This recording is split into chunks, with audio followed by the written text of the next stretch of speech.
Hi and welcome back, and in this video we're going to be talking about insurance. So community interest companies should have insurance. They should have public liability insurance and directors insurance, and I'm going to be talking about what you need and where to get it in this video. Before I jump into that, please hit the subscribe button, subscribe to this channel for everything to do with community interest companies, grant funding and social enterprises. So all that aside, let's get into it. So you must have your insurance in place. Why is this?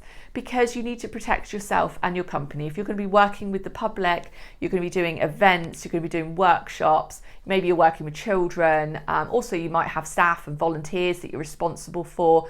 All of these things need to be covered. So you need what's called public liability insurance. So public liability insurance for CIC, of a smallish CIC, say one that's just doing some exhibitions and some workshops and stuff, is around £120. That's what I've recently got quoted for my new CIC. So £120 a year. You can pay that up front, or sometimes you can pay that as a monthly payment. Aside from public liability, if you've got any kind of contents or premises, then of course you would obviously need those types of insurances as well. But most of us are just renting and hiring other spaces and probably don't have a lot of assets.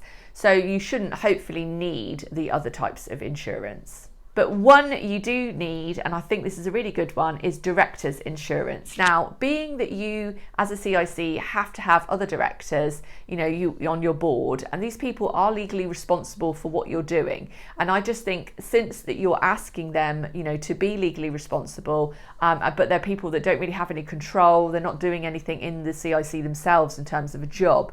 I think it's nice and gives them peace of mind for you to get the directors insurance out.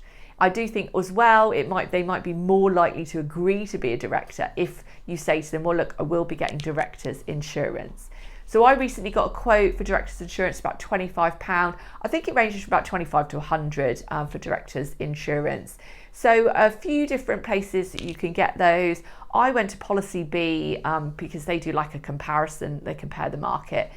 Sometimes they will ask you to phone them, and actually, you do the quote online, but they say, actually, because you're a CIC or you're doing this type of work or that type of work, we need to ask you some more questions just to make sure you've got everything covered. So sometimes you'll have to do a phone call with them as well. So I'm going to put a link to Policy B in my description for this video. This is the best one that I found. I've also got it on my website as well, so you can click on the link there. And another tip I've got when it comes to getting this cost covered so it doesn't come out of your own pocket is you could put it in a grant bid. Now, here are my tips on that.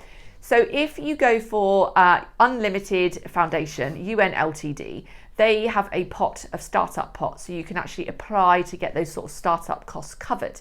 Now, it is very competitive, and if you don't get it, you might wonder, okay, where else could I go to get it? So another idea is you can factor it into your applications for grant funding. But here's the snag.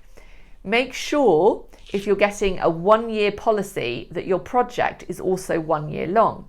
If you budget a project, and that project that you're budgeting is only a 6-month project, and you're asking for a year's cover of insurance, the grant funder could turn you down and say, well, if this is a 6-month project, we're not paying for your insurance for a whole year.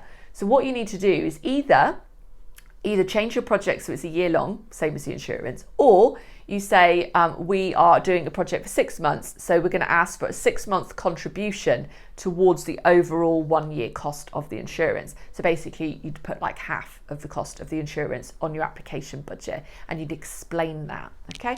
So you can get those costs covered. I do really recommend that you don't start just handing out money from your own pocket when you start, and you do it too early, because there's no need. I mean, for instance, say you set up a CIC and it takes you 4 months to actually get your grant funding, then that's 4 months of insurance that's really wasted unless you're doing taster workshops. So I think that generally speaking, you're pretty dormant in those sort of early months. So you don't need the insurance. So I do recommend you don't get the insurance out until you're actually going to be live running a project. So don't rush into it. Don't take the money out of your own pocket. Try to get it covered.